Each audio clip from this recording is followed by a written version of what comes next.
a draft of this article.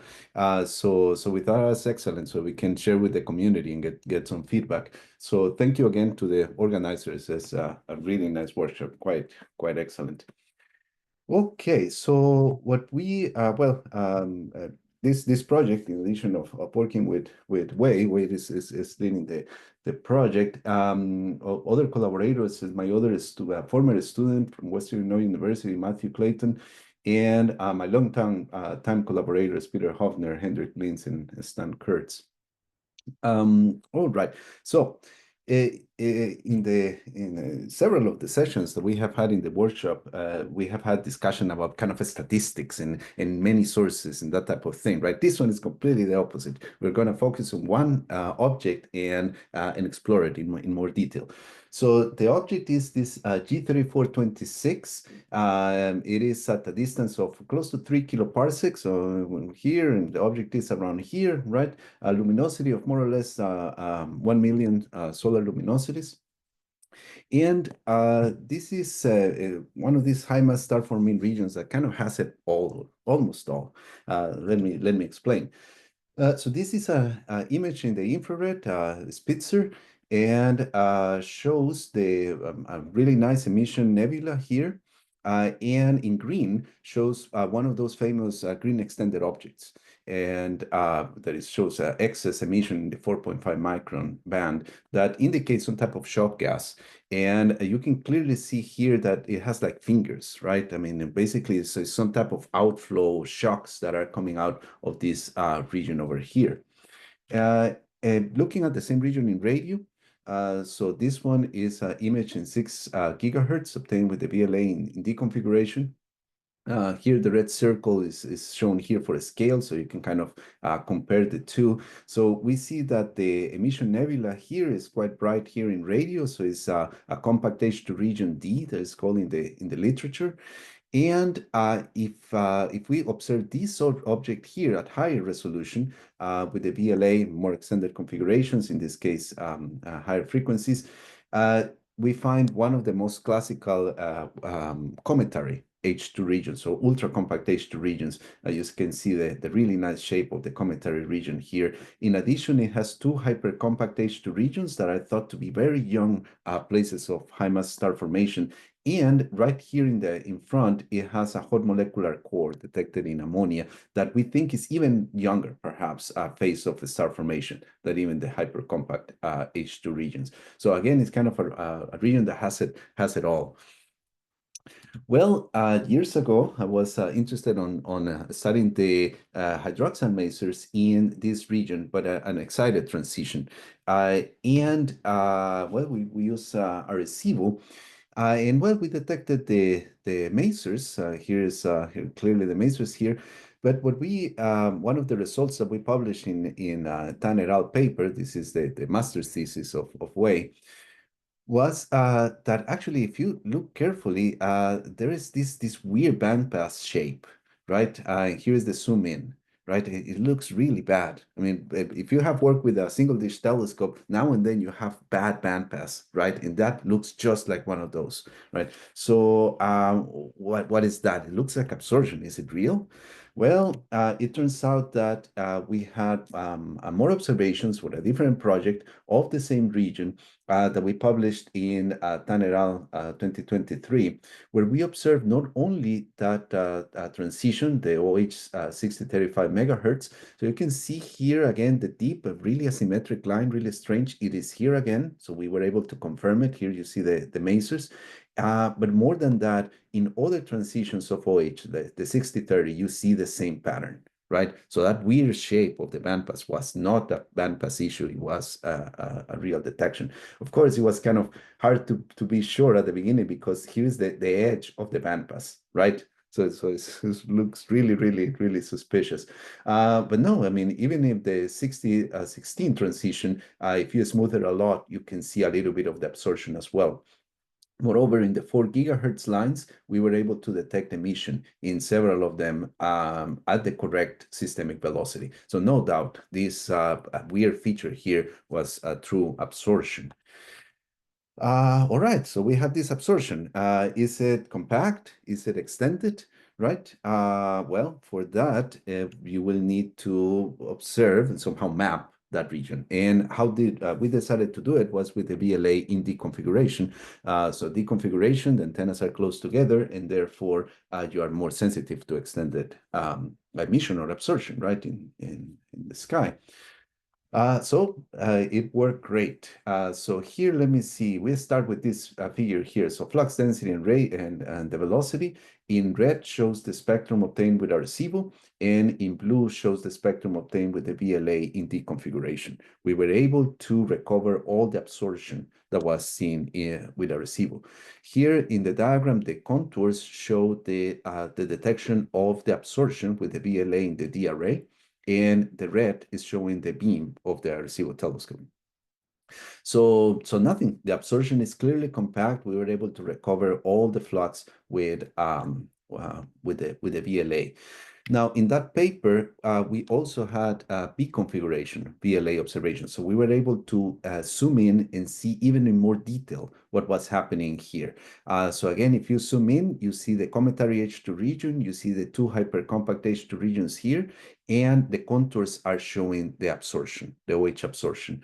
And here in black, it also shows that the spectrum of the absorption. As you see, it goes exactly where the other ones are, right? So even with the B configuration, the absorption is compact. We were able to recover all the absorption from Arecibo to the VLA in the D configuration all the way to the B configuration.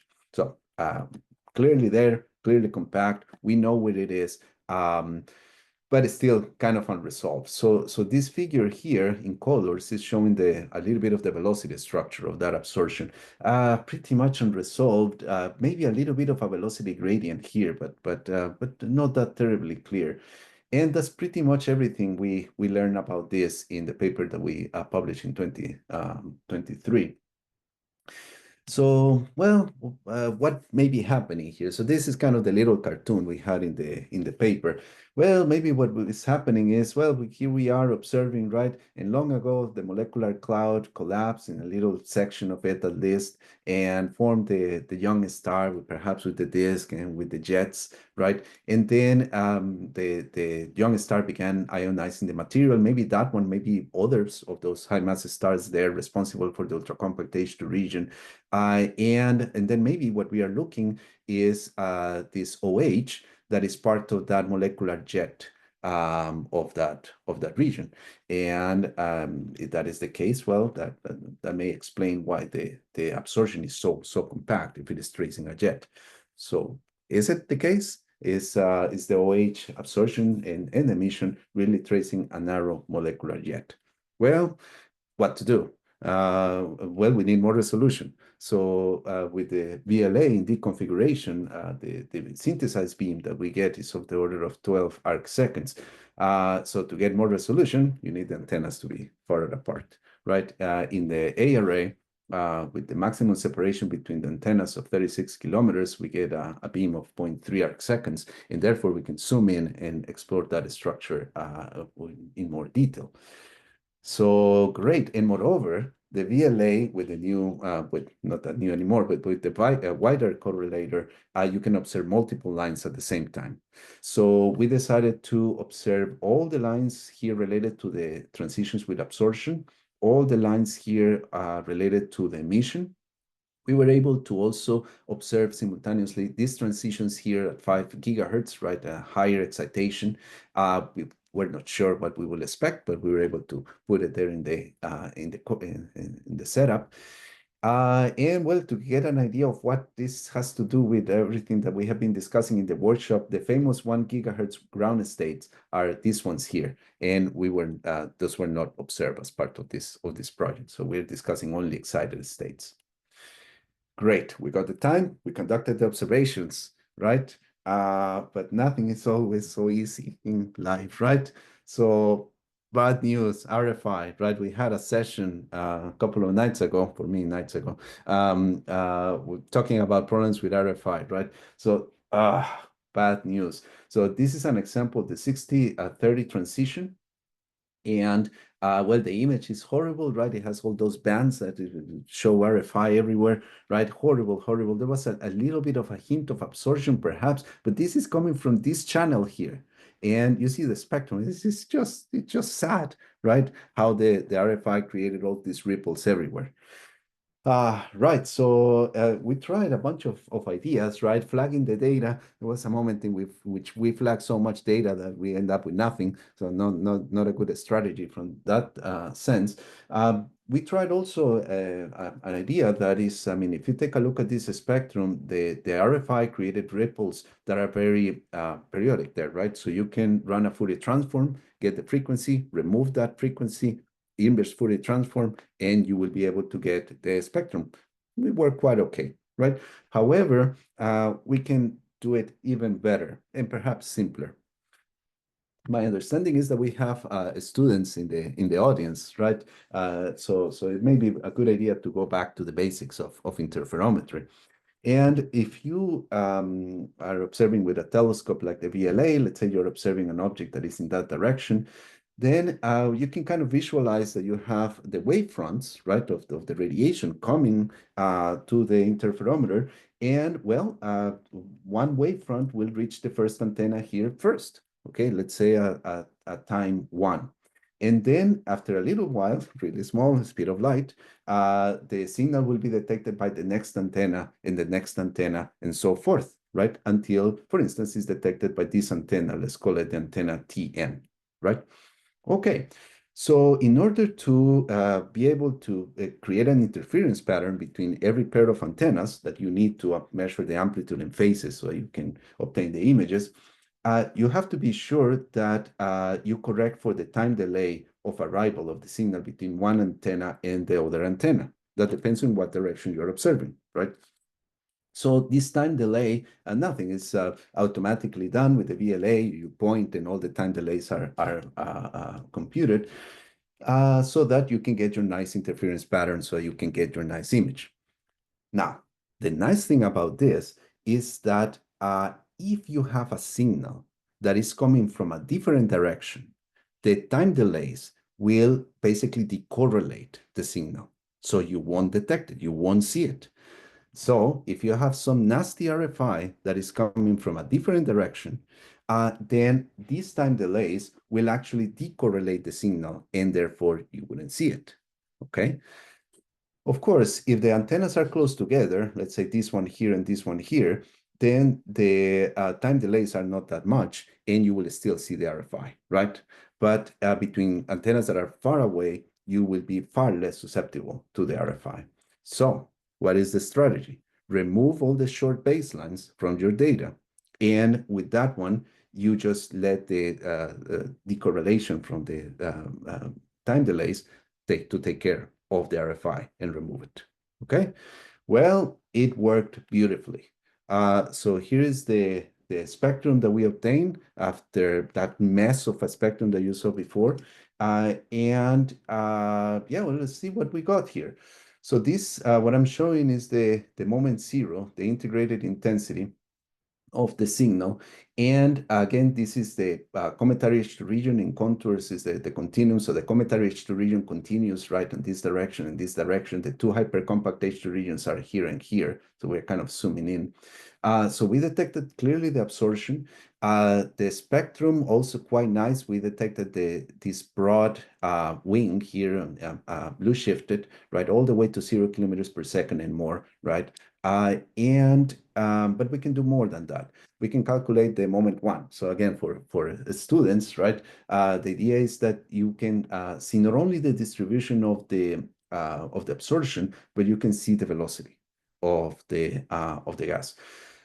So we see a clear velocity gradient. So here colors represent velocities going from the systemic velocity, somewhere on the order of the 50 kilometers per second, to lower velocities, right? 20 kilometers per second here. And again, it kind of continues all the way after 0, right?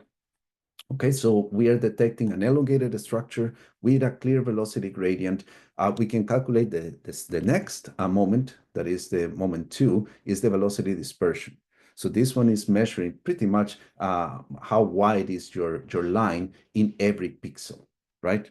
So what we have here is that in this region here, we have less velocity dispersion, and in this region here, we have high velocity dispersion. So it's like the jet is coming from here somehow, interacting with something there, and the velocity dispersion is greater. That's kind of what we are seeing. And well, that one is the 60-30 transition. The 60-35 is pretty much the same. Elongated emission of absorption in this case, the velocity gradient also quite consistent, and velocity dispersion that has a peak at basically at the end of that possible jet. Okay, well, the absorption is beautiful. The emission is a little bit more complex. So this one are examples from the 4 gigahertz transitions. In emission, we actually detect emission from the hypercompact H to region B. We don't detect from the A. We detect some emission from the hot molecular core, and we detect some emission from the jet. It's also elongated, so quite corresponding to what we had before.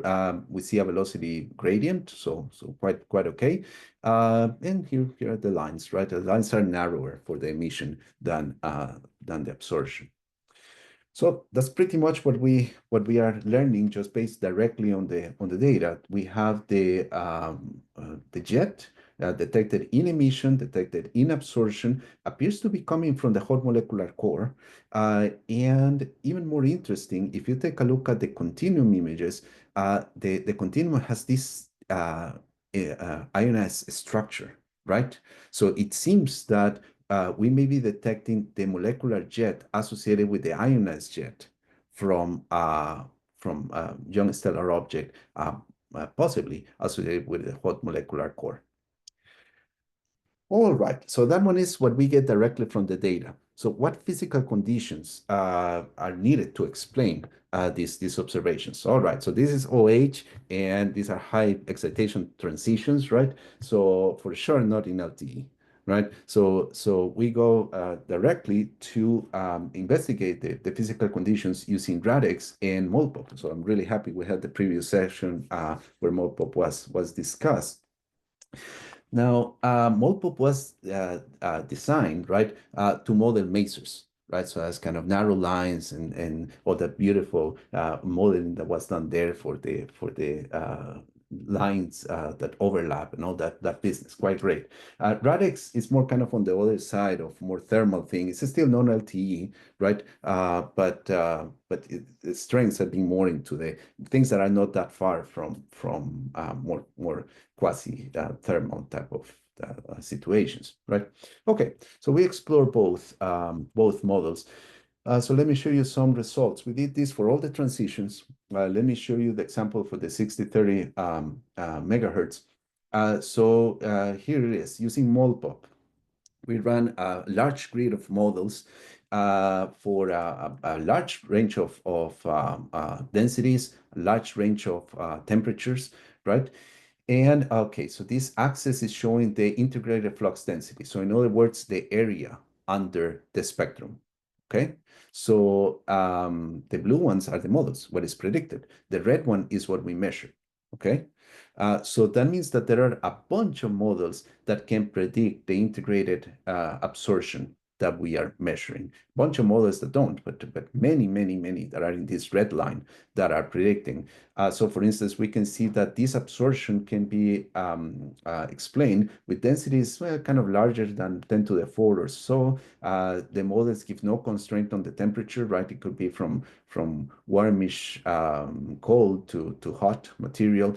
Column densities to 10 to the 15 or so. Low optical depths, and excitation temperatures that could be very low to at most a few tenths, right? The kinetic temperature could be even of the hundreds, right? That means that, again, we are not in close to thermodynamic equilibrium, LTE, right? So the excitation temperature is very different than the kinetic temperature. Oh, moreover, this is MOLPOP. So MOLPOP is great at predicting masers, right? So you see this orange.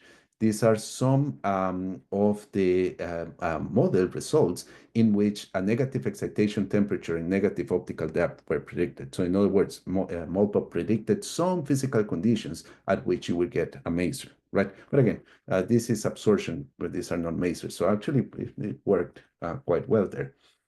Okay, that's Mopop. Let's take a look at Radix. So we did the same thing, a range of or grid of models, and here are the results. Overall, very similar. Column densities of larger than 10 to the 15 or so. We cannot say anything about the temperature. Density is larger than 10 to the 5 or 10 to the 4 or so, but very similar to Molpop. One difference, however, is Radix is predicting no physical condition in which you will have a maser, right? And again, kind of that is showing a little bit of the strengths of the two different codes. One designed more for the maser perspective, the other one more from the not that far from LTE. All right. So instead of showing you the results for all the transitions, let me kind of give you a summary. So here, let's see, in colors, in red, are showing the results for the absorption lines, right? And here, this column is for Radix, this column is for Molpop. Pretty much Radix and Molpop were able to predict more or less consistent results on density and temperature, density and column density, right, for the absorption, including a non-detection of the 6049 transition. This one was kind of a special case. It turns out that the spectral line information required to model these guys is not available. So we were not able to model this one directly, but we were able to model this one and that one. And the non-detections, I mean, the signal that is predicted for these transitions are consistent with a non-detection from that one. So kind of works just fine. The issues come with the emission here. The non-detection of this transition works for Radix and Molpop, but Molpop had issues predicting the emission of these other two transitions. So it seems that Radix is doing a really good job for these cases. And again, probably what you expect, right? Molpop designed for narrow lines. This is not the regime of Molpop. Okay, but this was done transition by transition. We would like to know whether we can have a single model that can explain everything, right? Well, is that realistic? Well, maybe it's too simplistic, right? Because if we take a look at our data, the absorption one has quite a bit of a line width. The emission lines are narrower than that. If you take a look at the velocity structure of the absorption lines, it goes from systemic velocity to 20 or so, even less, right? It goes from red shifted to blue shifted. If we take a look at the emission, the velocities are actually just tracing the systemic velocity pretty much. And the gradient, take a look, is red, blue. This one goes to blue, red, right? Kind of is the inverted one. So that means that the emission and the absorption are not really tracing exactly the same gas. They're kind of related, but not exactly the same gas. So that means that expecting that a single model will explain everything is too simplistic, shouldn't work. And of course it didn't. So we thought on this one. Well, let's have a combination of two models.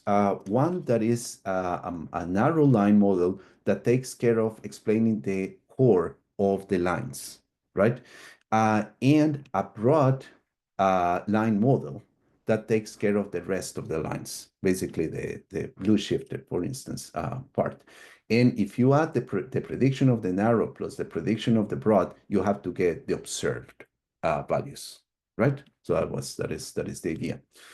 So the strategy was, okay, so we have these lots of these models, right? This grid of models that make their predictions. And the idea is to then instead of, let me zoom in, instead of selecting the models that will fit the observed absorption, the complete absorption, we split this stuff in two. We have models that will just explain the high velocity part of the lines. That will be this a fraction of the absorption, right? And models that will explain the core of the lines, right? So in this example, the integral of the flux density here of this dash part will correspond to this level. And therefore, these models that are here, these models that are there are consistent with that fraction. We repeat the process for the core and so that we get the total, right, observed. And that would be the model, the two models that together explain what we see. All right. So with that one, we get it. We did it for all the lines, and this is an example here. So if we add the narrow component plus the broad component, we get the observed. That's the idea, and we repeat for all of the transitions.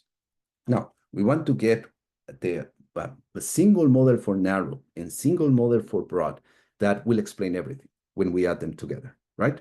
So then what to do? Well, we find the intersection in density, column density, and temperature for all models, right? So for instance, here is the 4750 transition.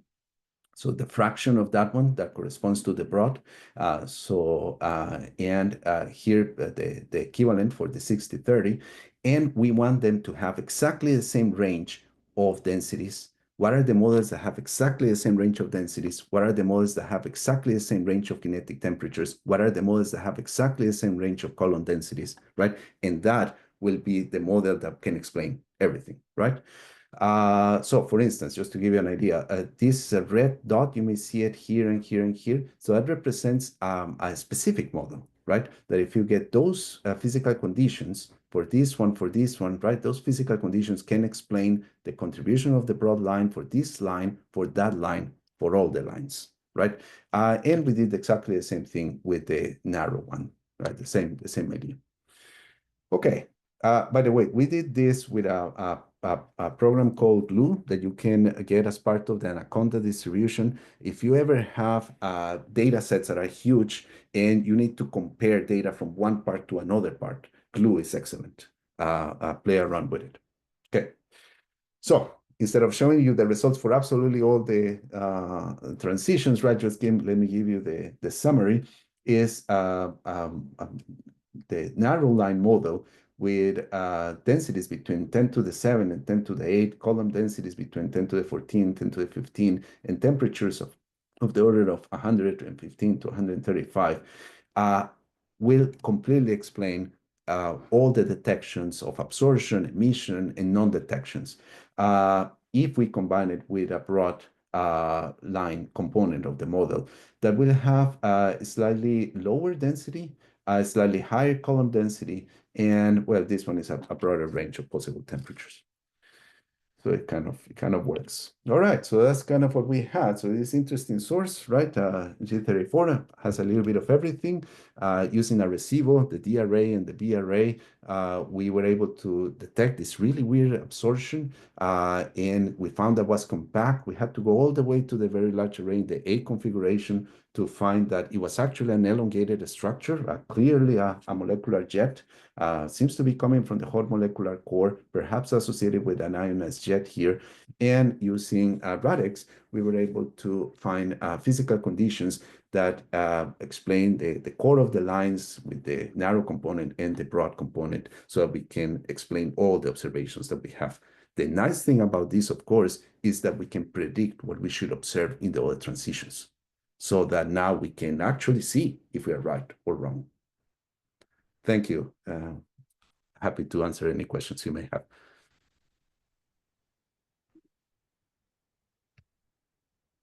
Thank you very much for that. Really interesting talk. I love this. I'm a bit familiar with this region. I wonder if Beth has any thoughts, because this is one of the regions that she observed with the VLA. Do we have any questions for Esteban? And my disclaimer is that the questions will be for Wei, but Wei may be in his job, so he may not be able to answer. But Fair enough. Yeah, Beth? Great talk. Yeah, in my talk soon, I do look at this source as well, but I'll get to that. I'm just wondering, with the 6 gigahertz lines and the 4 gigahertz lines, I might have missed it. Did you explain why the 4 gigahertz lines are in emission as opposed to yes. absorption?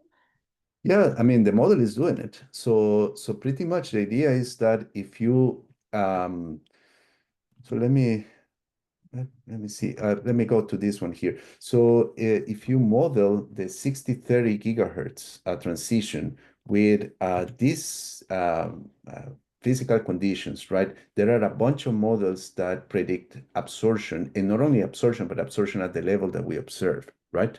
If you do exactly the same thing with the emission lines, then the models will predict emission, right? So in other words, yeah, nothing. That's the idea. The model is telling you, right? So if you have those physical conditions that, of course, include the background, right? We have free emission that way included in as a background continuum that you need for the absorption, but also included everywhere, right? So the model is telling you, right? So these conditions you will have, kind of going to this one, you will have expected absorption at this level, this amount of Kelvin, Jansky's kilometers per second for this transition and this amount of emission, right? So that's the idea, right? A model that can explain what we're seeing. In this case, a little bit more complex because it has two components. Okay, thank you. Is that emission, is that like thermal emission or is that stimulated emission? No, it's not. So no and no. All right. So if we take a look, let's see, I may have one of the, well, let's see, all right. So let me kind of go to, I'll use the example here of the absorption, but it's a similar story with emission. Instead of things will be positive, right? Because it's predicting emission. But no, it's not a stimulated emission. The excitation temperature is positive, so it's not a maser. And again, don't have the screenshot. Let me see if I have one. I had a few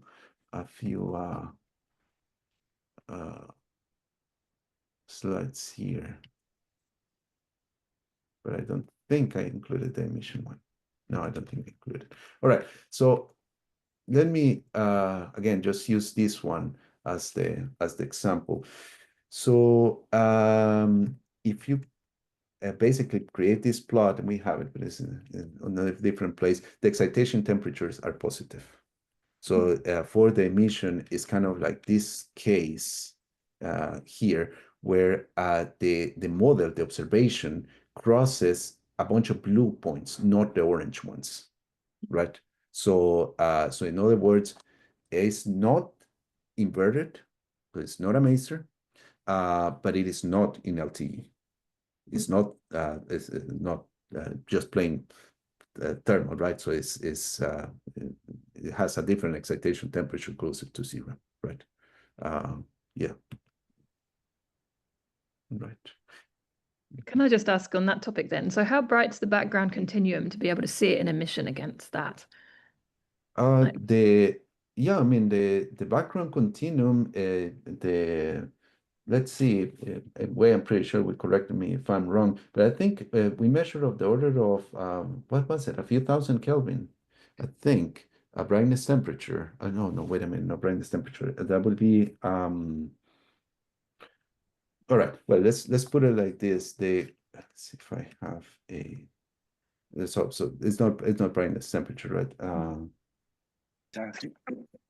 So let's see. I'm not sure if I have the contour levels here. Let's see if I have it. Maybe the Sevilla one.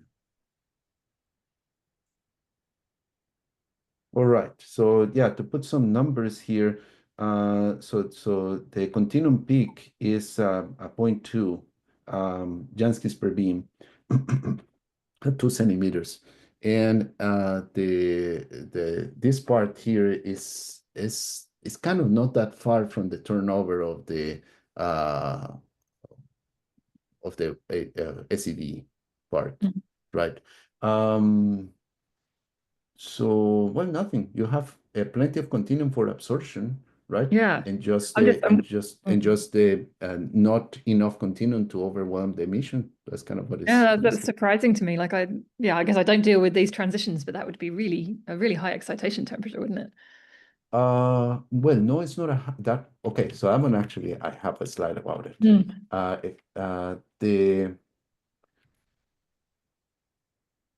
I can't remember how to convert from Janskis to beam that quickly. In my head, I need a beam bias.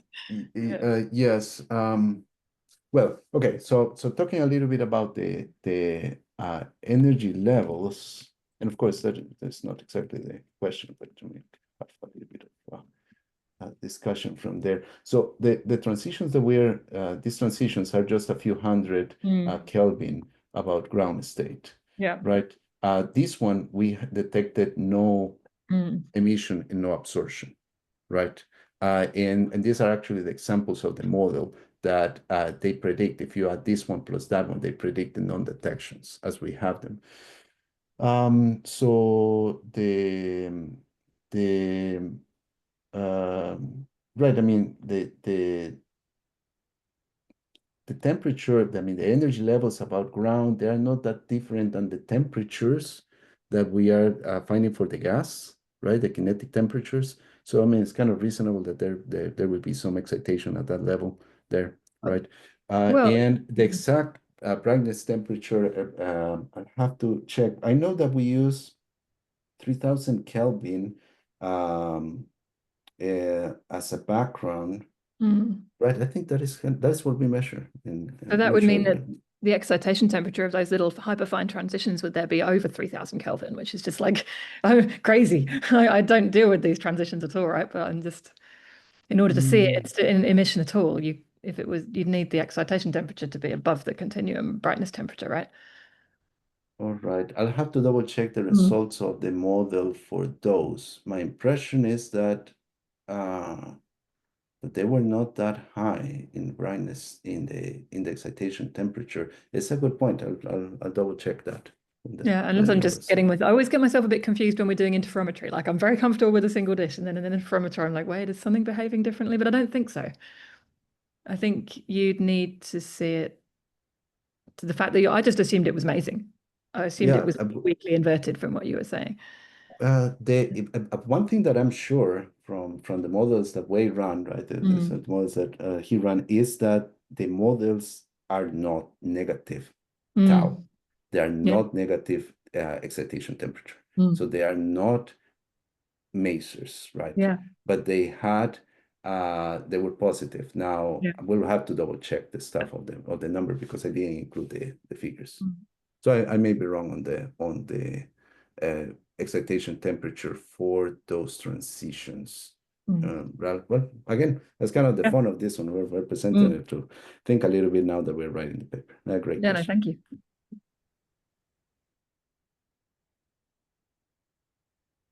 Do we have any more questions for discussion?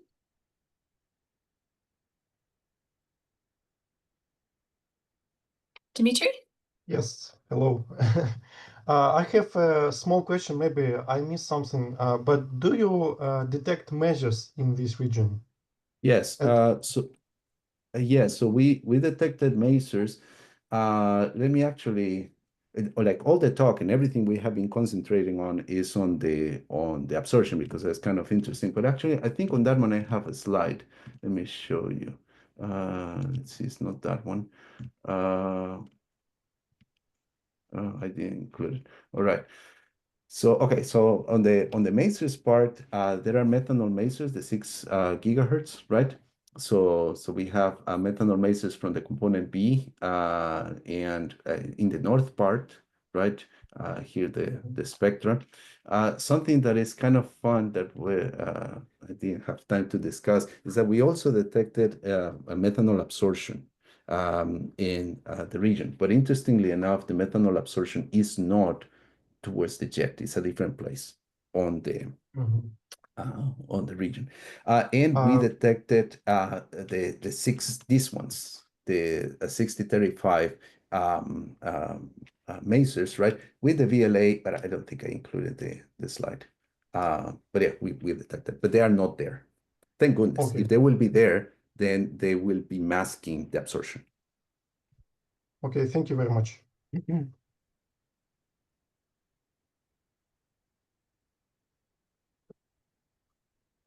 we have any more questions?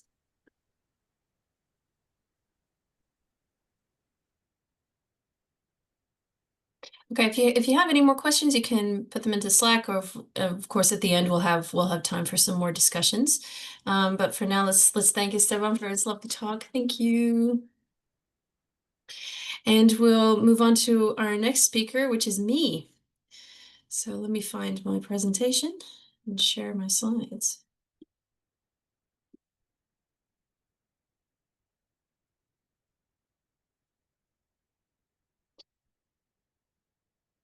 Am I sharing the slide or am I sharing the preview thing? We can just see your slide. Sweet. Okay. All right. So in a similar vein to what Esteban was showing, I'm going to be looking at not a specific region, but a specific type of profile. This is in the ground state transitions of OH, which we call the satellite line flip.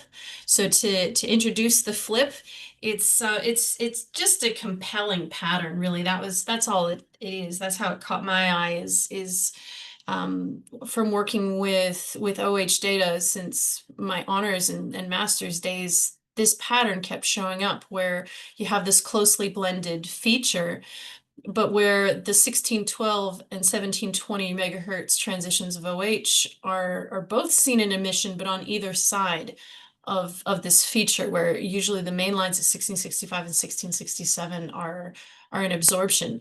So that was really how it kind of catches the eye when you're looking at lots of spectra, and you keep seeing it over and over again and wondering what kind of environments it's seen in. So I compiled a bunch of examples of this because I was trying to figure out what it was. And interestingly, most of the examples of the flip that are in the literature have the same velocity orientation. So you can see this example here on the right. This is a kind of a typical example. It's actually a really pretty example, I think, of the flip. And you can see that the 1720 megahertz emission kind of comes first, or it's more to the negative velocities. And that's a pattern that we see repeated. I wrote a paper on this, and I was able to, at that time, to find 30 examples of the flip in the literature, and I think something like 27 of them had this same velocity orientation. Another thing that I noticed when I was trying to figure out what this thing is that a lot of them, or pretty much all of them, at least almost all of them that have this velocity orientation, also had close associations with H2 regions on the sky. That was a bit tricky to diagnose in honesty, because the observations that I was using were all from the literature. They were all old. A lot of them were single dish, huge beams. And of course, H2 regions are very common throughout the sky. So that could have been a coincidence, but we tried to go with that as assuming that that was a real thing too. I'll show you some of the examples in the literature and what they look like. This is just a smattering of a couple examples, but you can see that that this pattern is repeated over and over again, where we have the 1720 in emission first and 1612 in emission second, if we're going in line in velocity. I like that top middle plot because it's got two definite ones, but almost three of them all along the same sight line, which is very interesting. But these are very typical of what we see. If we're going to try and understand or get started understanding what the flip is, we probably have to start by looking at what stimulated emission actually is in the satellite lines. So if we look at the energy levels of the ground state of hydroxyl, the four ground state transitions here are labeled with their respective energy levels. And something that you might notice is that both of the satellite lines, 1612 and 1720, involve transitions between levels with a different F quantum number. Off the top of my head, I can't even remember what that is, but that is important. That will come into it a bit later. But if you look at the upper levels of the transition, if you're able to overpopulate the F equals 2 levels, then you could have a population inversion in the 1720 megahertz transition and see stimulated emission there. Whereas on the other hand, if you wanted to make the 1612 go into stimulated emission, you would have to overpopulate the F equals 1 levels. So that's what we're going to get into, is exactly how can we do that? How can we overpopulate those levels? But what we'll see in here is that the population of the ground state, which I've got labeled down here at the bottom, the population of the levels within the ground state are really determined by cascades back into the ground state from molecules that have been excited via infrared transitions to higher rotational levels. So that's usually what determines the population of the ground state. It's not thermalized, so it's not like a Maxwell, distribution within those levels based on a kinetic temperature. It's just how they trickle back down into the ground state once they've been excited up via infrared transitions. So all of the transitions that cascade down into back into the ground state will pass through these two excited rotational levels, which is why I've included only these two excited rotational levels. And I've got the designations of these levels is a little bit confusing, so I'd probably be easier to refer to them as blue and red via the diagram. But cascades that go from the 2 pi 3/2 rotational level will pass through the j equals 5/2 level before going down to the ground state, and the allowed transitions I've labeled in blue.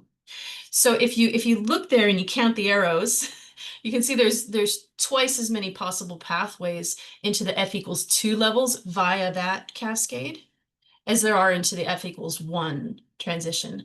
So what this will allow is this overpopulation of the 1720 transition. There's a lot of assumptions in that statement I just made. It's not, you can't always just do this, like count the number of allowed transitions, but there are people who've showed that in the conditions that we see OH, that is what actually determines the population, is how many possible transitions there are into the upper levels of the state. So that means that if you have any cascades going back into the ground state that follows this side of the rotational ladder, it'll tend to give you this 1720 megahertz stimulated emission.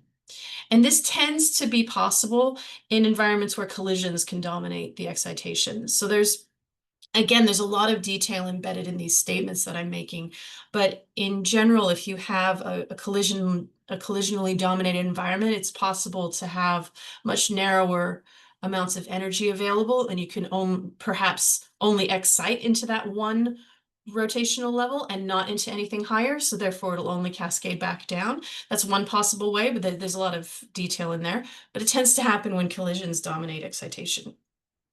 On the other hand, if you're coming from the other direction, if you're coming from this second excited rotational level back into the ground state, you can see there's more allowed transitions into the f equals 1 levels. So those are labeled with the red arrows. So what this would allow, if you're having this overpopulation in the f equals 1 level, that can overpopulate the top of the 1612, which can give you stimulated emission in the 1612. And we tend to see this happening when we have more radiative dominated environments, whatever that means, where we have a lot of higher rotational level excitations because of more infrared radiation budget in the region. So that gives us the stimulated emission. That gives us the conditions for the stimulated emission. But let's just really quick look at what happens when you look at background continuum, because this is another detail that's going to be important in understanding the flip. The observed brightness temperature of OH along a sight line, it depends on the brightness of the background continuum, which that could be anything. That could be an extragalactic source of continuum, like an AGN. It could be something like ionized hydrogen in an H2 region. Hint, that's where we're going with this. But it can be any source of background continuum, but then it's also going to be a function of the excitation temperature and the optical depth of the cloud itself. Now, what we tend to find is that the excitation temperatures of the ground rotational state, they tend to be low. So this is just a plot from another paper that I did where I actually measured these things, but I think it's a generally accepted statement that the excitation temperature, with the exception, of course, of high gain masers, they tend to be in this sort of low-ish excitation temperature regime. We're not looking at hundreds of Kelvin in the excitation temperatures. So that means that the observations that we plan to do, not even trying to find things like the flip, but just trying to detect OH, we tend to target bright background sources of continuum so that we can see the absorption of OH in front of that, because often the excitation temperature of OH, particularly in this, well, really all of them, but particularly in the satellite lines, which tend to be weaker anyway, it's usually not high enough in order to be able to see it emitting against like the cosmic microwave background. So most of our observations tend to be targeted towards bright continuum anyway. But the thing that's most relevant for the flip is if you have a broad cloud, the entire cloud that contains OH is going to be emitting. It is going to be emitting radiation proportional to its excitation temperature. But if there's a source of background continuum, the emission that you see in contrast against that continuum is going to be much, much higher, is going to dominate your observations. And in fact, it's often going to lead you to not need as much time on your source, actually. So you might not even be able to detect any of the emission from the wider cloud. So what that means is that our observations of OH, when there's a bright background continuum, what we see is going to be gas that is foreground to that background continuum. And that's really important when we're trying to understand the flip. So if we can put all of this together, all of those details, so most of the examples of the vast majority of the examples of the flip have the same velocity orientation. They have these H2 associations, both on the sky, which that's kind of not saying much because there's some parts of the sky where they all overlap, but also in their the velocity of their radio recombination lines tend to be closely associated with the flips. Also, the 1720 stimulated emission tends to happen where collisions dominate. 1612 seems to happen more often when radiation dominates, and the OH gas that we see that we're actually able to measure is usually going to be foreground to whatever background continuum source. So we took all of that information and tried to come up with an idea of how, what kind of a physical condition, what kind of physical phenomenon could be responsible for this flip. The really key part of it, I think, is this velocity separation. So clearly from looking at it, there's two features there, and there's this kinematic difference between the two of them. But then the fact that we usually see the 1720 at more negative velocities, that means that there's something systematic, there's something biased about our observations that make it tend to go that way. Taking that nugget of information, along with the fact that we tend to see OH gas between a bright continuum and the observer, putting those two together, that allows us to have some kind of spherically symmetric phenomenon, but the way that we observe it is biased. So what that led us to think is that what's responsible for the velocity difference in the two sides of the flip could be something like a shock front, because you could easily have some kind of gas expanding off of a region. But if you're only able to see the gas that's between you and that expansion, then you would see a pocket of gas systematically approaching you on the inside of that shock.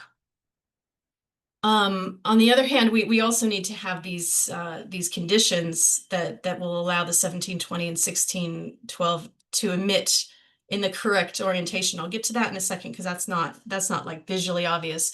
But I wanted to spend a bit of time looking at this to convince us that the velocity bias can be explained by something like this. So in this picture, that diagram that I have, the central star and the H2 region, it's the H2, so the ionized hydrogen gas, and the free transitions, the Bremsstrahlung radiation that you would expect in that radio background continuum.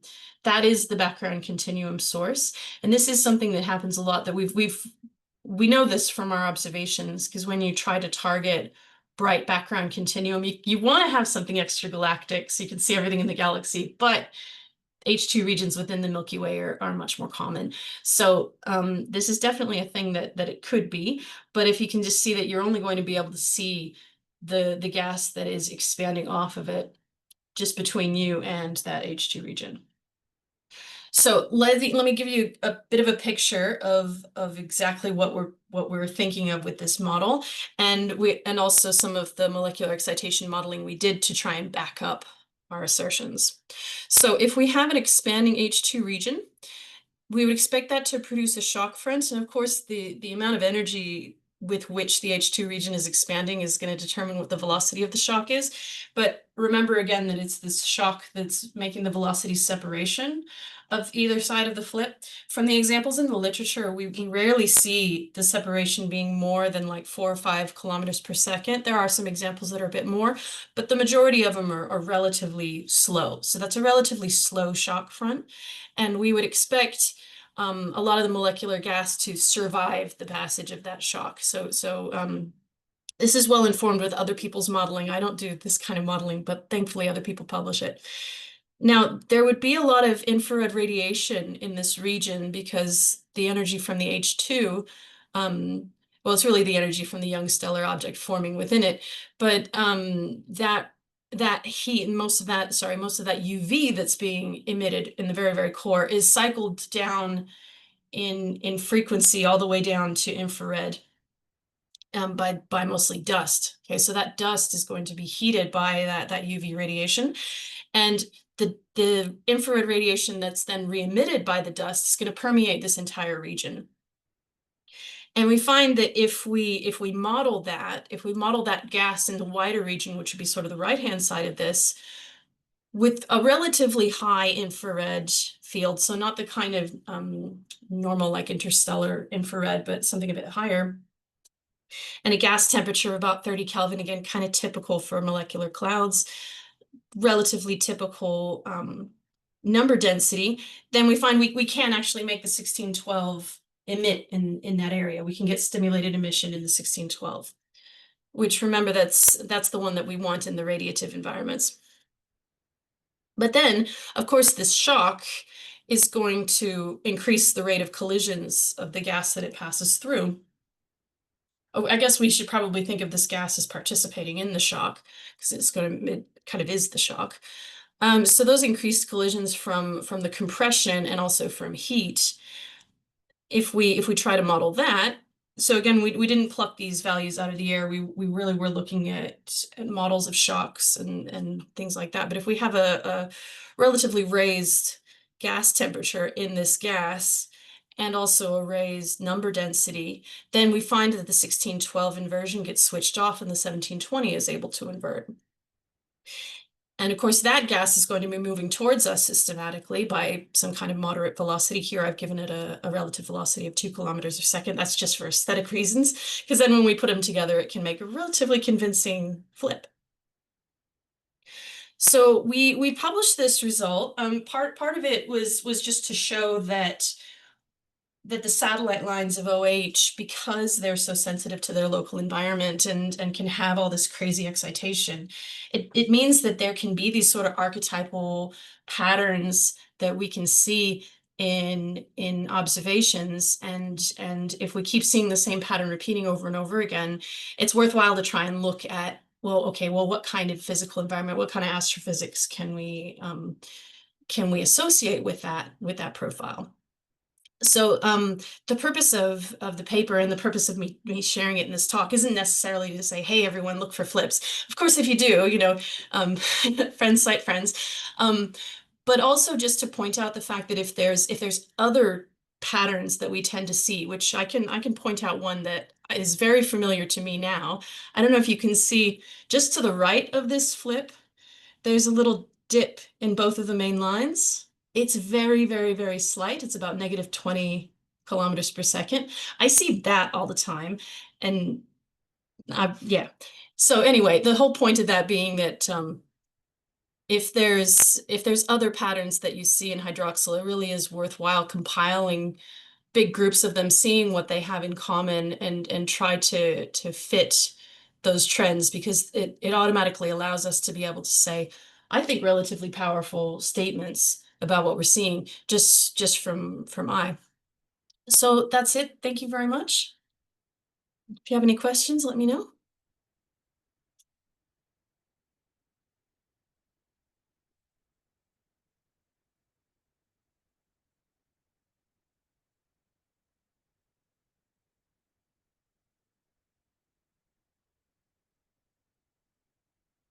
John. Yeah, that was great. And you've convinced us all very well that the model is good. Of course, to see absorption or stimulated emission, the gas has to be on the near side of the continuum. But I'm wondering, most H2 regions at 18, many H2 regions 18 centimeters are still optically thick. Some are optically thin.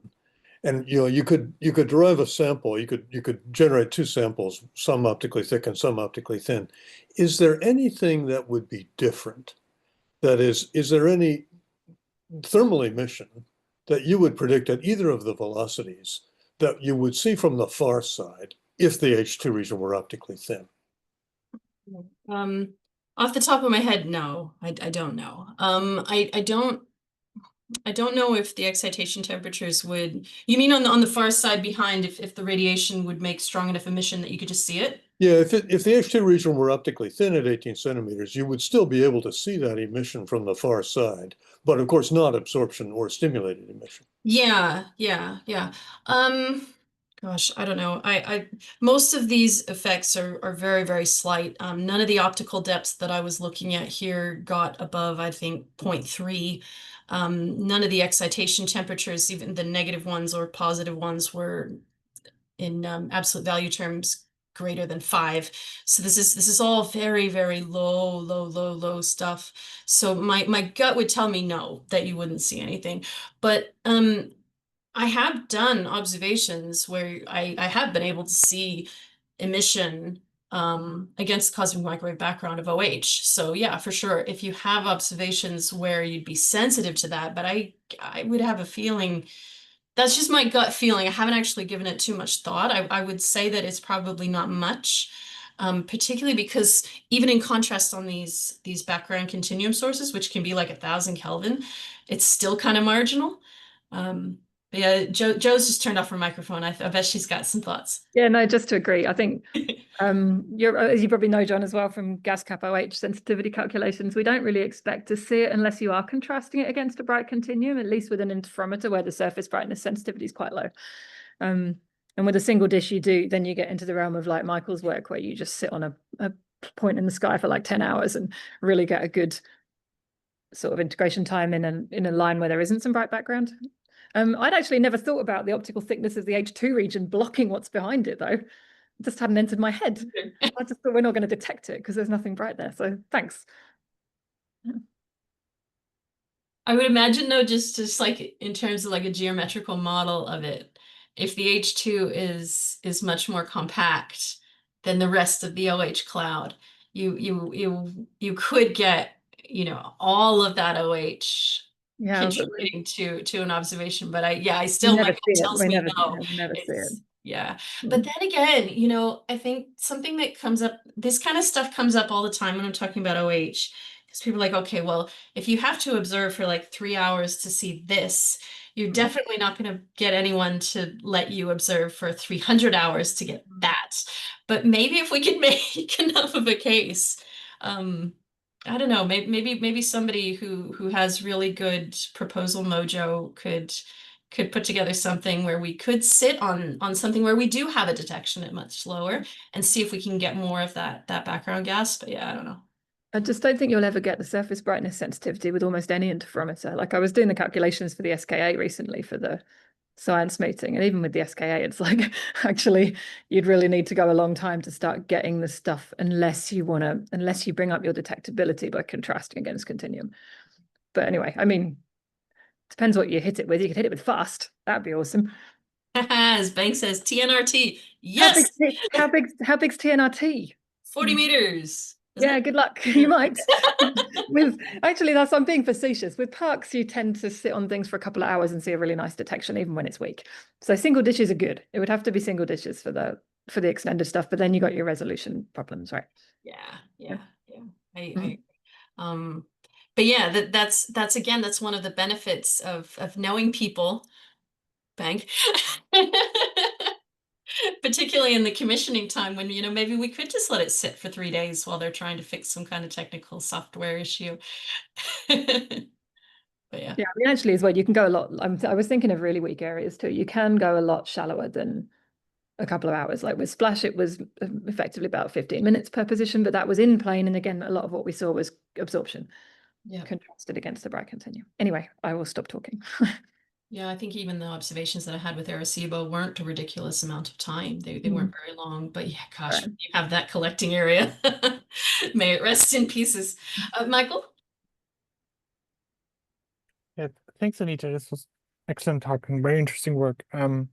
So thinking about the previous talk, do you distinguish between H2 region expansion and outflows? Could it be both, or is it strictly expanding H2 regions I into the only consider expanding H2 regions, and part of that is a function of the fact that I don't know much about expanding H2 regions, so I was kind of dependent on the modeling that other people had published for other purposes. And that was all, that might have even been one-dimensional modeling, so it doesn't really allow for complex stuff like outflows. But yeah, of course, I mean, there's so much more complexity in the real regions. But no, when I was considering it, I was only trying to think of a very basic kind of almost template model where maybe there would be something more complicated on top of that. But really, we were just trying to see if this idea that that you could relatively easily, and by relatively easily, I mean I didn't have to tune the parameters too tightly. You know, could we produce this relatively compelling pattern? Could we just make it in a known type of astrophysical situation? So no, we didn't do anything too complex like that.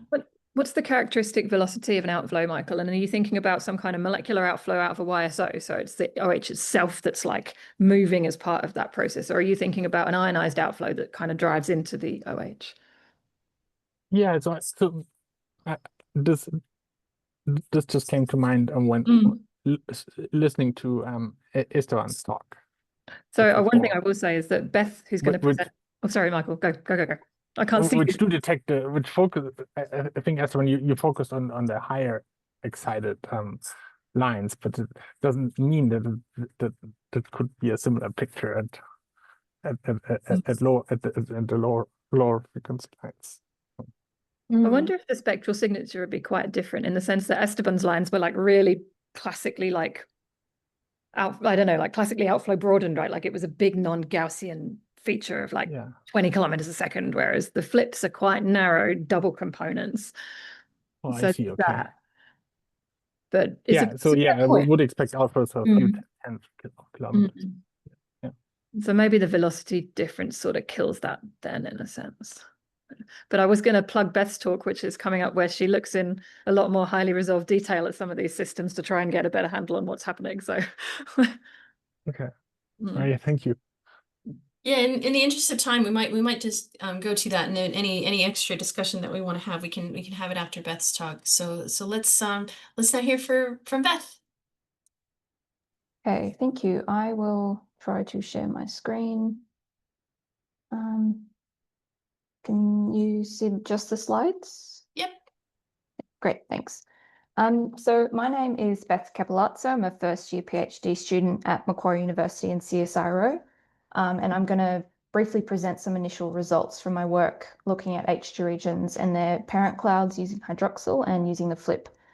So just to motivate my work, we're interested in stellar feedback from young high-mass stars because it's fundamental in the evolution of galaxies in interstellar medium. And this feedback adds momentum and energy and can result in complex motion in the surrounding gas, such as shocks or expansion.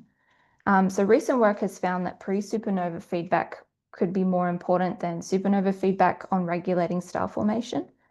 But there are many aspects of these dynamic interactions that we don't understand, such as how much energy input translates to gas motions, how efficient is the energy input, how much gas gets moved. And it's also very difficult to separate out what is interacting and not interacting. So that's what my work is looking to do, is using the hydroxyl flip that Anita just explained, using the flip to identify interacting and non-interacting molecular gas, doing an observational study of H2 regions. So I'm not going to re-explain the flip because Anita's done a great job of that. I just want to point out that for my talk, I'm going to highlight 1720 inversion in pink and 1612 inversion in orange. And the aim of this work is to study galactic H2 regions, study their kinematics and morphology, and explore using the flip to study interaction between the ionized gas and the molecular gas. So in my project, I used VLA observations of 3 galactic H2 regions. So we got the 18 centimeter hydroxyl lines, we got 38 radio recombination lines, which comes from the ionized gas, and continuum in 1 to 2 gigahertz. Down the bottom, I've got plots of my 3 sources in the 1 to 2 gigahertz continuum. So you can see in the middle, GO34, that I call it GO34. And the little compact fella is not quite resolved in our work, but still a very interesting source. So these three sources were chosen because they were seen to have a flip in the Thor survey. The Thor survey isn't as sensitive as what our observations turned out to be, but that's why they were chosen. So we got this lovely data with the VLA. So as Anita just showed us, the flip is a blended spectral feature. And so I needed to do Gaussian decomposition to separate out each feature so I can study that gas of each component. And so I'll summarize my process here. So I took the flux density spectra, put it into optical depth. As has been mentioned a few times this week, optical depth is a measure of the attenuation of light. And so if you've got negative optical depth, you have stimulated emission. If you have positive optical depth, you've got absorption. And so this is a really good way for me to identify the 1720 inversion or 1612 inversion and identify the flip. So I simultaneously fit the 4 hydroxyl lines because if a feature appears in one line or one transition, it'll appear in the other 3.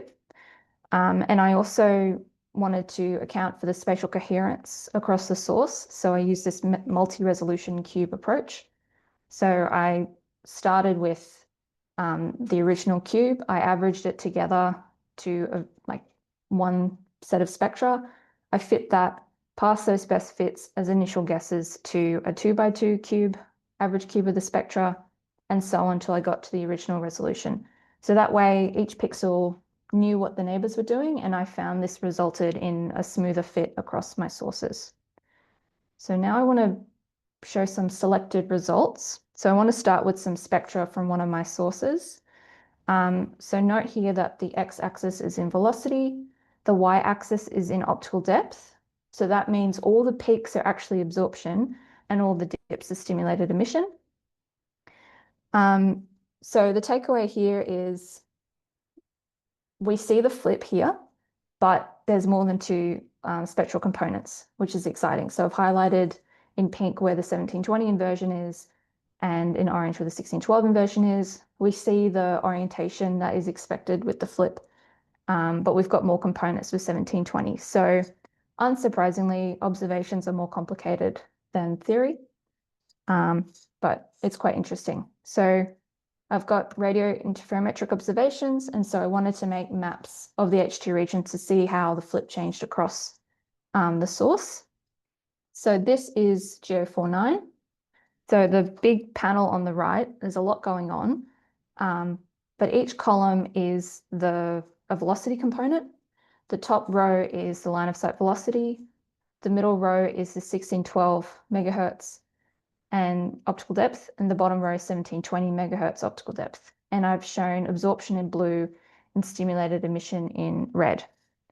So a lot going on, but what I want to point out is the first column, we see the 1720 inversion across most of the source. And the fourth component, we see the 1612 inversion across a lot of the source, but in the top right, you'll see both satellite lines are in absorption, and all 4 lines are in absorption there actually. Now that component, its velocity agrees with the parent cloud of this H2 region. I'll talk about that soon, but it is quite unusual that all 4 lines were in absorption. So you can see as well, the second and third component are a combination of 1720 and 1612 inversion, but each velocity component is not, it's quite inhomogeneous. It's inhomogeneous per velocity component. It's very complicated and very interesting. The other thing we found here was a velocity gradient. So on the left, I've got the ionized gas line of sight velocity. So you can see the gradient from the top right towards the bottom left. So this H2 region is a champagne flow type H2 region. So what that means is it formed at the edge of its parent cloud, expanded out, and then burst out beyond the parent cloud like a champagne flow. These guys are also called blister H2 regions, but I like champagne better. So the velocity gradient sort of maps where the outflow is coming out from. And you can kind of see it in the hydroxyl gas too. So just to quickly show GO34. So Also found the flip here nicely. First two components have the 1720 inversion. Third component has the 1612 inversion. More homogeneous than G034. This guy as well, so the main H2 region, not the compact one in the top right, but the main one, we think could be a champagne flow. But yeah. So then the third source, G024, we didn't actually end up seeing a flip. Instead, we only saw 1612 inversion. So this source is known to contain a number of hypercompact H2 regions and ultracompact H2 regions and an expanding molecular ring. So we think just the hydroxyl is tracing this expanding molecular ring, but no actual flip happened. So I found the flip in 2 out of 3 of my sources. And we found it's quite complicated. It's inhomogeneous. But how does that compare with the flip hypothesis? So I've got a couple of predictions here. So like Anita said, they found that there's a spatial and kinematic association between hydroxyl and radio recombination lines. And we see that very clearly with these spatially resolved observations. Another prediction is that the 1612 inversion comes from the ambient parent cloud. And so with hydroxyl, with an interferometer, we only see it when there's a bright continuum background. So we can't use hydroxyl to trace the whole parent cloud in these observations. And so I used 13CO to trace the whole parent cloud. So these bottom panels show 13CO. So the idea is, does the CO of the whole parent cloud, does it kinematically agree with the 1612 inversion component? And so I integrated across the 13CO across that velocity range, and I think it looks like it does. So the bottom left, we've got G049 and its well-known parent cloud, which is called the 68 kilometer a second cloud. G034, we can see it's not as clear. This data is quite noisy, but we can still see that there is a bit of a cloud there to the side of G034. I also looked at G024. There wasn't a flip, but we did see the 1612 inversion, and I was interested to see if that does agree with the parent cloud, and it looks like it does. And then the 1720 inversion, so that is from, according to the hypothesis, that's from gas that has been shocked. So we looked in CO to see if there was a component that was specifically associated with the H2 region showing up in the CO at the same velocity as the 1720 inversion. We did see a lot of CO at those velocities, but nothing that was very distinctly from the H2 region. So that was a bit inconclusive. And I was also interested to see if the velocity difference between the main flipping components was within the range expected for a shock. So less than 10 kilometers a second, and if that held across the whole source now that it was spatially resolved, and it did.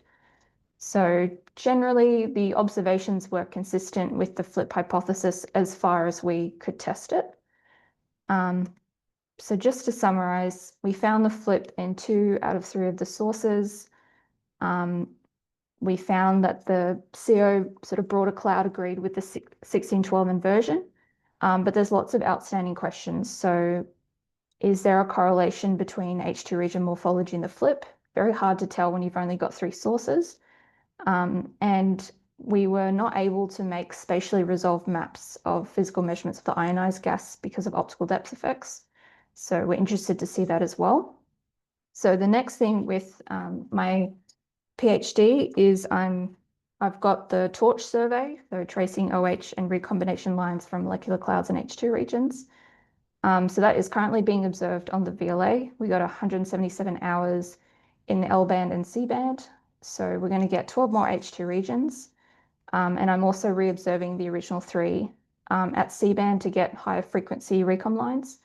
And so the idea here is we're going to have a broader range of H2 regions, hopefully showing the flip at a range of evolutionary stages and morphologies. And so we can maybe try and find connections between what we see in the hydroxyl and what we know about the H2 regions.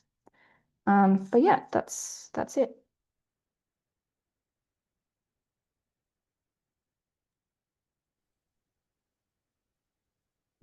Thank you very much, Beth. Do we have any questions?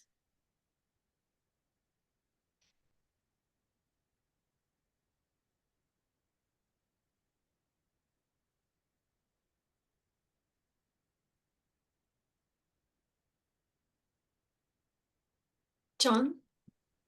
Yeah, sorry, I don't want to dominate the discussion here, but if there's no other questions, if the shock front is spherical around the H2 region, or sort of approximately, then I would think in the torch survey, you would actually be able to trace the variation of the projected velocity, which turns into the velocity separation between the 1612 and the 1720 inversion lines.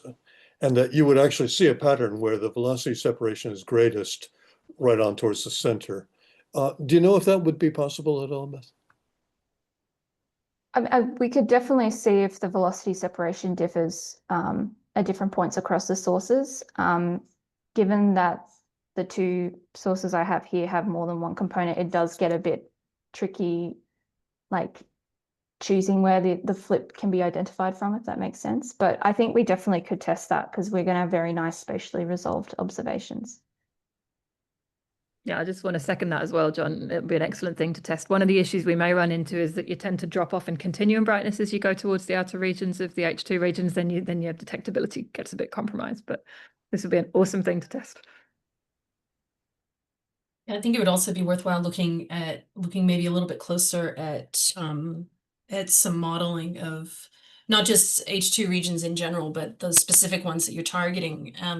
Because the size, if we're picturing a spherical shock front, if we can, like, you can imagine if the size of that sphere is large compared to the size of the H2 region sphere, then yeah, it would also then be difficult because even though, yes, of course, it would be projected, it's not projected over a very big angle, if that makes sense. So that might be a challenge, but that would be so cool. I think you're saying one hypothesis is that it's far enough out that it's almost like a flat shock at some angle, but flat, so you won't see a variation. And the other hypothesis maybe would be that it's as small as the continuum, and so you would be able to see the variation, and it would have kind of a circular symmetry. I think we'd need a large sample size to convince, because yeah, of course, there's so much complexity in these regions, as Beth found, because we were hoping to see that with her other VLA data, but we didn't. But of course, when you start looking at more high, higher resolution, it's these relatively simplistic spherical ideas sort of fall away. Yeah, I think it's difficult. I mean, GeO49 is a known champagne flow, so it's not going to be a nice sphere. Like we already know there's a big outflow coming from it, so that complicates that picture. But I think, yeah, we can see there is a big range of morphologies, but they're definitely not nice spherical H2 regions. So it's going to require a bit of creativity to interpret their geometries, I think. Do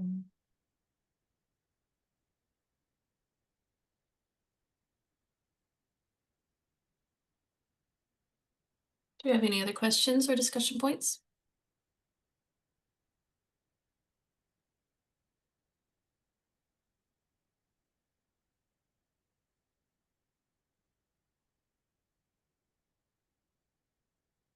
Chica. Yeah, it's just trying to say congratulations because I know when this whole flip thing started and it's taking a life on its own. So I'm like, yeah, it's good seeing how the whole thing has developed. So yeah, good job, Beth and Anita. Yeah. Thanks, Thank Chica. you. I was hoping there would be a small person on your lap there, Chica. I'm very disappointed in you. And no, Grandma had her, so it's all good. Grandma has her. Oh, okay. Well, I'll forgive you this time.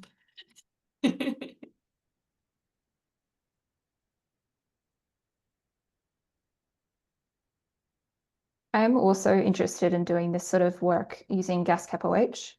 So I'm on the science team for that, and we have seen some early absorption and it looks really good, and it's got higher spatial resolution than the VLA. So I'm hoping to get some fields through soon with H2 regions and see some flips spatially resolved as well. So that survey will be a good, well, this will be a good science case for that survey, I think. And specifically observing all 4 of the OH transitions, which at one point they were they were on the fence about that. I think that's long past, but yeah, no, we're definitely getting all 4 transitions. So that'll go well. Actually, now that you've mentioned gas cap OH, you've had a look at some of that data, yeah? Yep. Yeah. How are the baselines looking? Because like that's the interferometry, but some of the in-plane stuff can still get a little bit odd. Are we able to identify?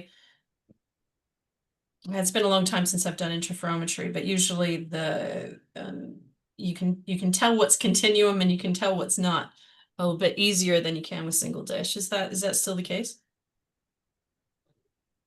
You want to answer this one, Joe, or should I? I can do. Yeah, baselines look fine, apart from, well, various palsy related processing issues, but the fundamental baseline response that we've seen so far looks all right. John may have some insights into whether the sun is messing with things for gas cap H1, which is a question that's been in my mind. We haven't seen any obvious evidence of it so far, but we haven't got much data with OH. Still a big question. We're not sure about the sun. When you integrate quite deeply, like 25 to 50 hours, the baselines start to get this square wave ripple. Yeah. And it changes across the field. But that really only comes up beyond about 12 hours integration. So if you haven't gone real deep yet, you probably won't see that. We're We're never hoping going to to get figure out why that's there and fix it, but yeah. it's still a problem. Yeah, no, I know they do want to fix it, but we're never going to get that deep with gas cap OH, sadly. So won't worry about that. Well, that's a potentially very, very intriguing data set, because I know from the splash survey, there's lots and lots and lots of examples of the flip, and it'll be so interesting to see those spatially resolved a bit more, and so that we might be able to see a little bit more of this complexity. And some of the flips might turn out to not be flips, as Beth found with one of her sources. But I think that's then a really interesting problem for, something that I was talking about, which is, it's not just, I mean, the flip is cool. I love the flip. You'll never see a bigger fan of the flip, but like there's all sorts of other weird little interesting patterns that we see. I see a lot of triple features. I see a lot of features where there's another something, very, very minor absorption just to the right of it, those kind of things. And I wonder if there's people out there. I know that there's people in this talk, but or in this workshop at least, who are interested in machine learning and AI and all of that kind of stuff, to sift through these enormous data sets and separate things into boxes. And then, we can then, with our big brains, we can have a look at that and see what we can interpret. Because that's sort of what I take away from a lot of this kind of stuff, is once you get your eye in and once you start recognizing things, if you've only ever done the modeling for it like once or twice to see what kind of conditions it is, you can start to then apply that to other situations, which I think is very powerful, particularly for OH, which is such a pain to interpret the excitation. Well, in my PhD, I'm not just going to be looking at the flip, but I'm also interested in what can we learn about these regions from OH generally. In one of my sources, which I've followed up in the torch survey and in trying to process, it did look like it had triple feature. And I'm wondering if one of those features is gas that hasn't had any far infrared radiation reach it yet, as well. So yeah.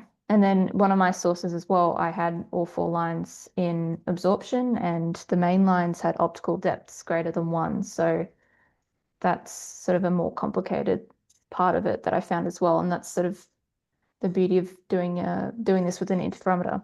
is you can see that they're very complicated across these sources and aren't just simple flips anymore. Dimitri? Yes, I have a question. Do you have statistics of how many sources in Galaxy have this flip and how many don't have?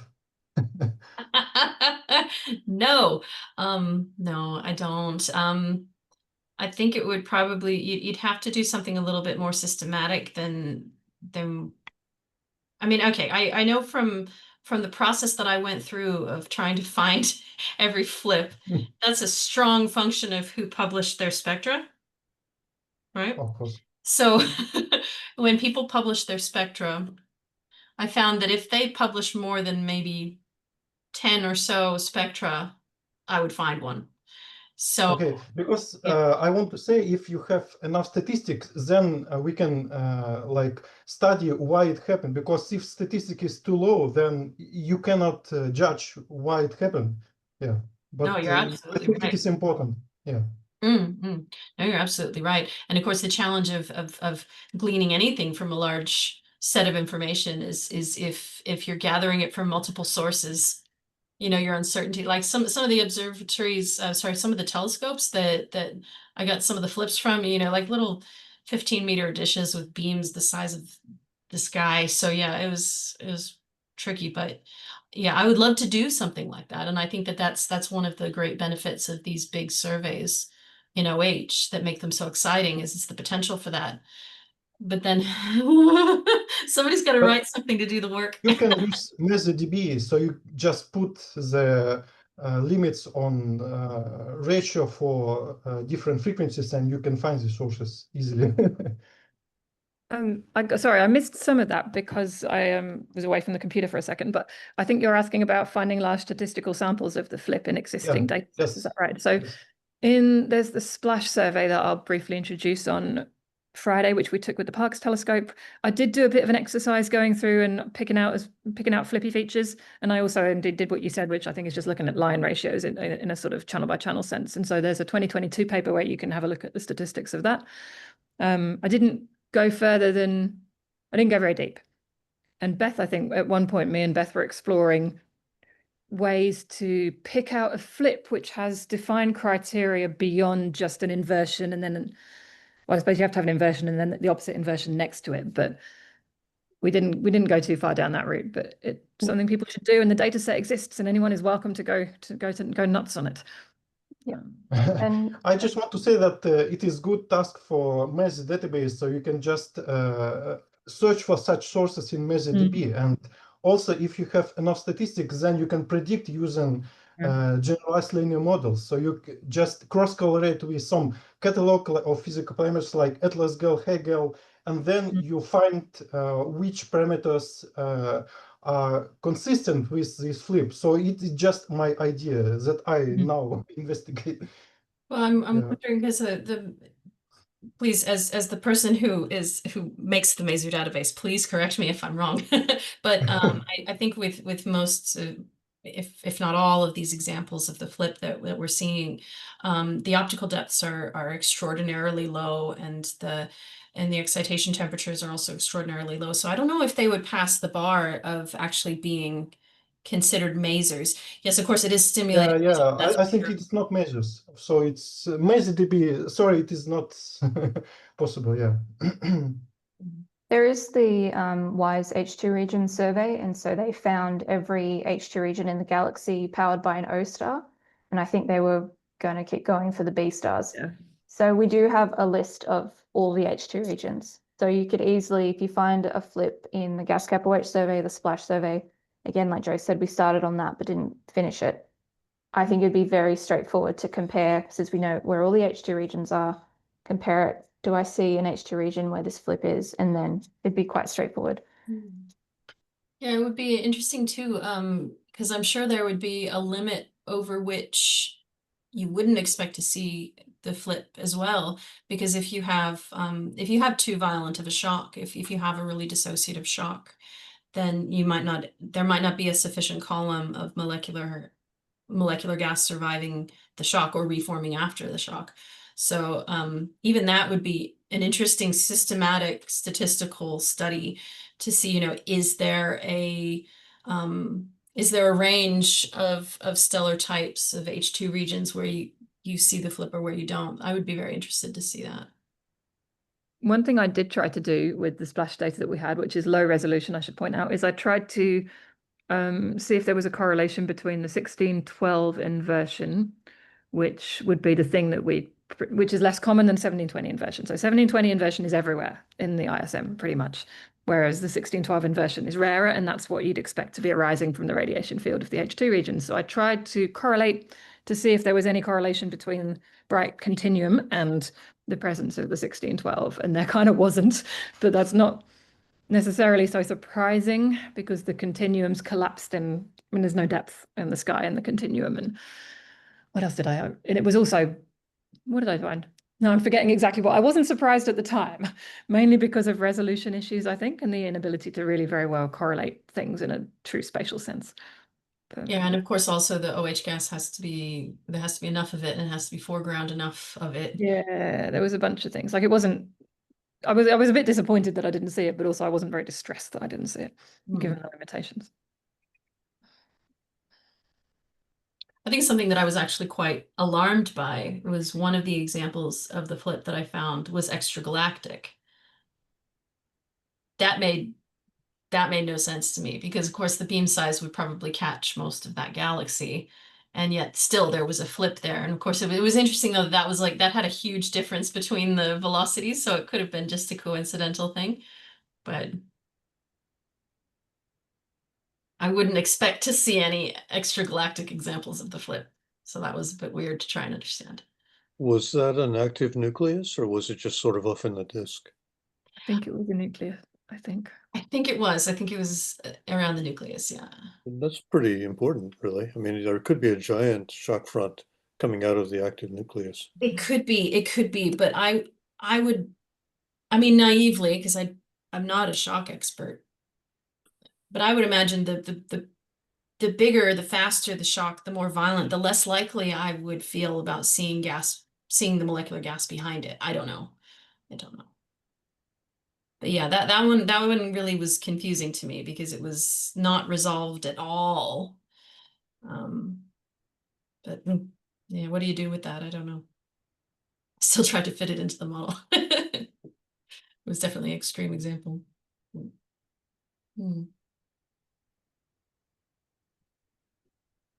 Well, if there's no more questions, I might just do a tiny advertisement for something that I have put together.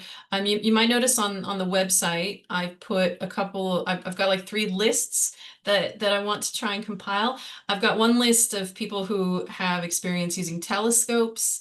So if people want to reach out to somebody at a telescope and get in touch with someone who could guide them through that process, that's one of them. Another one is for surveys and data sets, anything that if you know it well enough that you could direct somebody to it, but then also one on codes.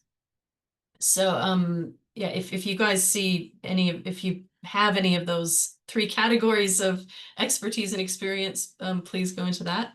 Also, on the subject of codes, with molecular excitation codes specifically, because there was another session on earlier today on that, I mentioned the possibility of having a meeting on Friday, because we have some of those time slots on Friday to discuss future plans, because we were discussing that it would be of value to the community to have something that it's a little bit more user friendly than some of the molecular excitation codes that we've used and that are the subject of the talks today.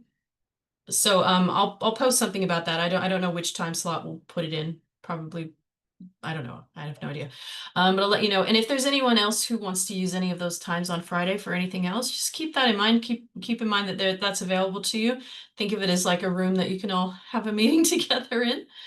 But yeah, otherwise, if we can thank our speakers from today. So thank you, Esteban. Thank you, Beth. Thank you, me. And then I'll see you guys in the next session. So thank you very much for coming.